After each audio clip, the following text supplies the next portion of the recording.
नमस्कार, आप देख रहे हैं खबरवती और मैं हूं पारुल त्रिपाठी। 2024 में लोकसभा चुनाव होने हैं। उससे पहले तो सियासी भूचाल आना तो बनता है ना भैया, क्योंकि माहौल बना रहना चाहिए।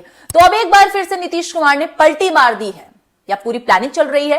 नीतीश कुमार बिहार के मुख्यमंत्री हैं। बिहार में जेडीयू, आरजेडी, कांग्रेस और अन्य को मिलाकर गठबंधन की सरकार है। अब गठबंधन में नीतीश कुमार मुख्यमंत्री बने थे और तेजस्वी यादव डिप्टी सीएम बने थे, लेकिन नीतीश कुमार अब फिर पलट रहे हैं। नीतीश कुमार या कह लीजिए पलटू कुमार। मैं ऐसा इसलिए कह रही हूं क्योंकि 1994 से लेकर नीतीश कुमार जब मन करता है, जहां फायदा दिखता है वहां पलट जाते हैं। यह पूरा उनका चिट्ठा है। 1994 में जनता दल से जुड़े समता पार्टी का गठन किया, फिर 1995 में वाम दलों के साथ गठबंधन कर चुनाव लड़ा। 1996 में बीजेपी नेतृत्व वाले एनडीए का यह हिस्सा बन गए। 2013 में बीजेपी के साथ 17 साल की पुरानी दोस्ती इन्होंने तोड़ दी। 2015 में आरजेडी कांग्रेस के साथ गठबंधन की सरकार बनाई। 2017 में इन्होंने आरजेडी का साथ छोड़ दिया और एनडीए में आ गए। फिर 2022 में महागठबंधन में आ गए, जो आरजेडी कांग्रेस के साथ बना ली थी सरकार, और अब फिर 2024 में बीजेपी में शामिल होने की पूरी प्लानिंग चल रही है। ऐसा कौन करता है भाई? क्या चाहिए नीतीश जी को जो वो जनाब सेटिस्फाई नहीं हो पा रहे हैं? इसका दूसरा पहलू ये कि बातों में आ जाते हैं क्या ये, क्योंकि बीजेपी के दरवाजे इनके लिए खुल गए हैं, वो भी 2024 के लोकसभा चुनाव से पहले। बीजेपी का कुछ फायदा तो होगा ही, इनका फायदा भी समझ लेते हैं। तो सूत्रों का कह लीजिए या रिपोर्ट्स का कह लीजिए कि सवाल कहीं उठ रहे हैं। ऐसा क्या हुआ कि नीतीश के लिए दरवाजे बंद करने वाली बीजेपी उनके स्वागत के लिए तैयार हो गई है? किन शर्तों के साथ बीजेपी नीतीश कुमार को अपने साथ लाएगी? क्या बिहार में एक बार फिर से बीजेपी नीतीश कुमार की ताजपेशी करने की तैयारी हो रही है? सबसे पहले 2 पॉइंट्स में समझिए नीतीश कुमार के लिए दरवाजे क्यों खुल गए। बीजेपी चुनाव से पहले इंडिया गठबंधन को खत्म करना चाहती है। पॉलिटिकल एक्सपर्ट्स की माने तो लोकसभा चुनाव में बीजेपी के सामने सबसे बड़ी चुनौती नीतीश कुमार ही पेश कर रहे थे। विपक्ष के बिखरे कुनबे को एक मंच पर लाने का श्रेय नीतीश कुमार को जाता है। ये नीतीश कुमार ही थे जिन्होंने सबसे पहले कांग्रेस को गठबंधन के लिए तैयार किया था। इसके बाद उन्होंने उत्तर प्रदेश, बंगाल, दिल्ली, महाराष्ट्र, पंजाब, हरियाणा, तमिलनाडु जैसे राज्यों का ताबड़तोड़ दौरा किया था। उन्होंने ममता बनर्जी और अखिलेश यादव को कांग्रेस के साथ आने के लिए राजी किया था। जुलाई 2023 में वो ही पटना में बीजेपी विरोधी नेताओं को औपचारिक तौर पर एक प्लेटफॉर्म पर लाए थे। नीतीश कुमार देश भर की 400 लोकसभा सीटों पर बीजेपी के खिलाफ 1 वर्सेस 1 कैंडिडेट उतारने के फॉर्मूले पर काम कर रहे थे। उनका सबसे ज्यादा फोकस बिहार की 40, यूपी की 80, झारखंड की 14 और बंगाल की 42 लोकसभा सीटों पर बीजेपी को पटकनी देने की थी।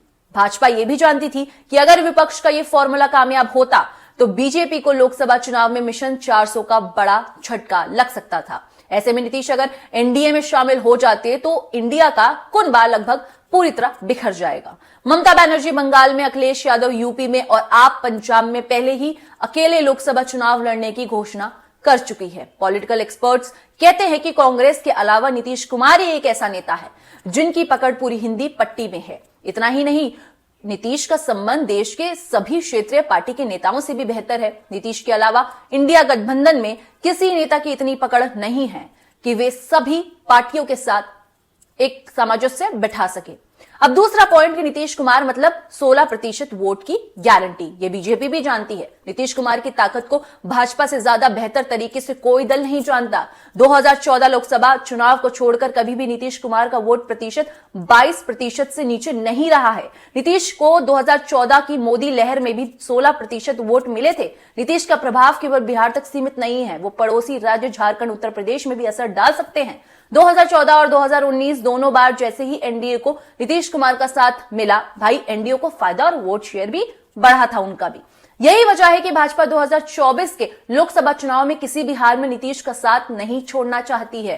तो रिपोर्ट्स के हिसाब से बीजेपी जो चाहती है कि लोकसभा चुनाव तक नीतीश कुमार सीएम बने रह सकते हैं, बीजेपी के 2 डिप्टी सीएम होंगे और बिहार विधानसभा में बीजेपी का स्पीकर होगा। सिस्टम समझ रहे हैं ना? आई होप समझ रहे होंगे।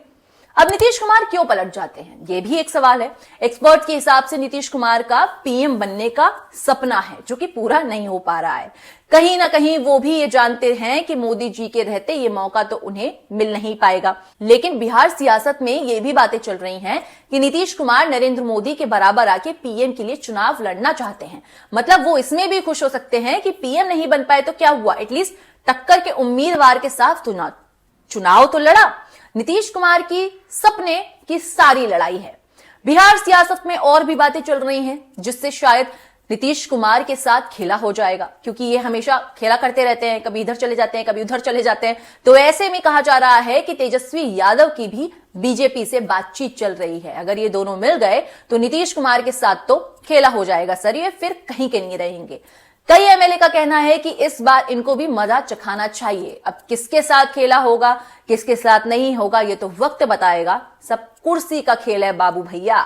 वो कहते हैं ना, साम दाम दंड भेद, ये सब लगाकर ये नेता लोग अपनी कुर्सी बचाने में पूरी तरह तैयारी में जुट गए हैं, क्योंकि 2024 के लोकसभा चुनाव होने हैं और बीजेपी को सत्ता में आना ही है, ये उनका पूरा टारगेट बन चुका है। सत्ता की जो ये लड़ाई है ना, जो ये पूरी पॉलिटिक्स, इसी का नाम है कि कब कौन किसके साथ हो जाएगा। इनका कोई माई बाप नहीं होता है। कल को बीजेपी को कोस रहे थे, आज बीजेपी में शामिल हैं, अब बीजेपी में आते ही तुरंत आरजेडी को कोसने लगेंगे। तो इनका कोई माया बाप नहीं है। आप कभी भी ये मत समझिए ओहो परमात्मा देवता हैं ये नेता लोग, क्योंकि ऐसा नहीं होता है। वो भी नेता है, उनकी कुर्सी है, उनकी रोजी रोटी है, या फिर जानते हैं ना कि सियासत बहुत बड़ी चीज है और राजा सबको बनना है। इस खबर से आपको बताने का यही था कि बिहार की सियासत में क्या कुछ चल रहा है, क्या वहां पर पलटफेर होने वाला है। आशा है कि आपको थोड़ा बहुत अंदाजा लग गया होगा। बाकी तो कुछ आने वाले दिनों में इसकी तस्वीर साफ हो ही जाएगी, या कुछ पलों में, कुछ घंटों में ही पता चल जाएगा।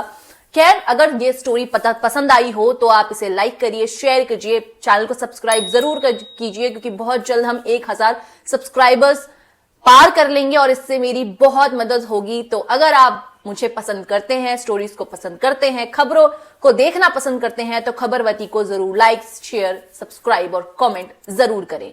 शुक्रिया।